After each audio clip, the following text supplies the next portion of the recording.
Welcome to Dog Culture Review Time Travel Edition. Today we're traveling back to 1965. Oh boy. So, have a look at this video. It shows kids that suffer from anxiety and insecurity because they're emotionally neglected. The video starts off with some favorable family condition kids, and it shows the kids playing with the blocks. The kids are very interested in the blocks and they're not too worried about what the adults are doing in the room. They're looking around, engaging with the adults, but they're fine to access their own minds. They are secure. They're not anxious and they like to play with the blocks. So they have a couple different kids that play with the blocks. But then they show some kids that were emotionally neglected.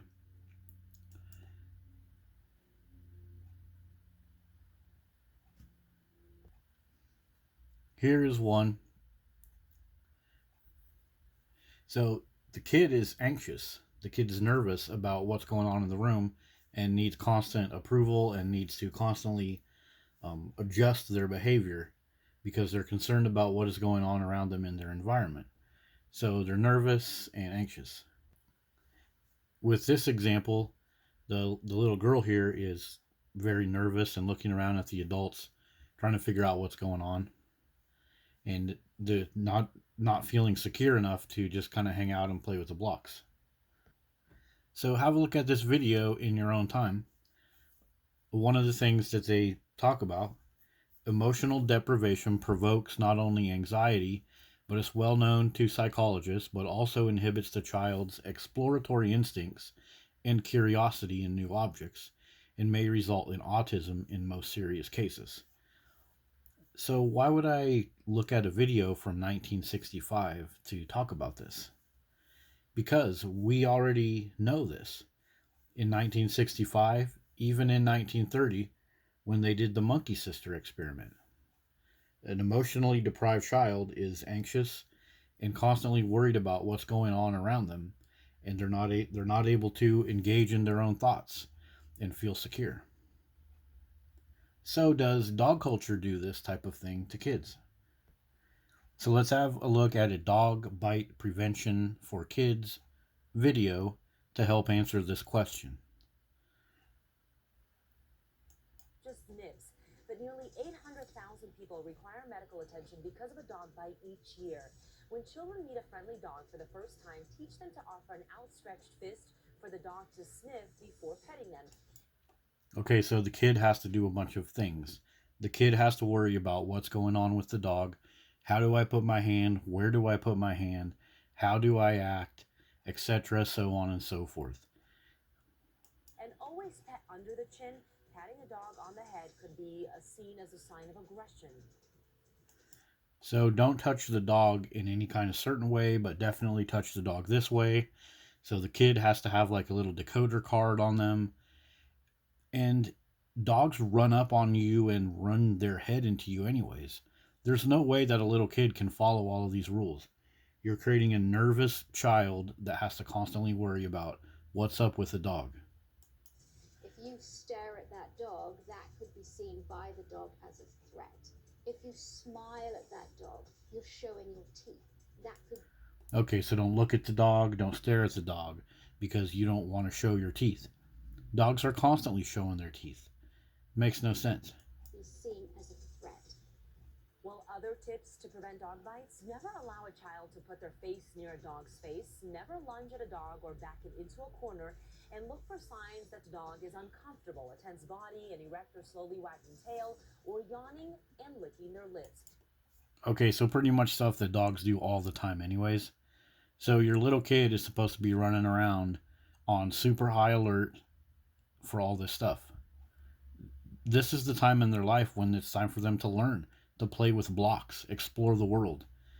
And we have a world that is packed full of dogs. So you're telling these kids, well, don't go there, don't go here, don't look at the dog this way, don't smile. Just some good things to always keep in mind. You hear what she said at the end there? Things to always keep in mind. That's anxiety. That's constantly suppressing your humanity so you can be thinking about dogs, thinking about dogs.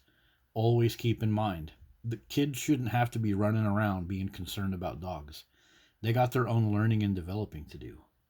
And just the fact that we have these videos on how to stop dogs from biting kids tells you how sick dog culture is. My puppy won't stop nipping my kids. And I want you to have a look at this young kid in the picture. She's sitting with her hands all tight together. She's got a blank look on her face. It doesn't look like she's having a good time. She's not sitting back and chilling. She's doing this suppress my humanity, sit here all tight and tidy, don't let anybody see what I'm thinking. And that's not good for the kids. This is the time for them to play and explore the world and learn about the world that they live in, not suppress their humanity for the sake of their immature parents that chose to get a super high dollar hobby that can kill their kids. If you do a search for publications on how to stop dogs from biting kids, there's all kinds of things that kids are not supposed to do. Let's look at this one. Do not remain motionless. Roll up into a ball. Don't play with your dog unless you're supervised by an adult. Immediately report stray dogs. So kids are supposed to run around reporting stray dogs? That's not their problem. Avoid direct eye contact. Do not disturb a dog.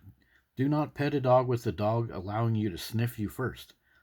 Why does the dog need to sniff them first?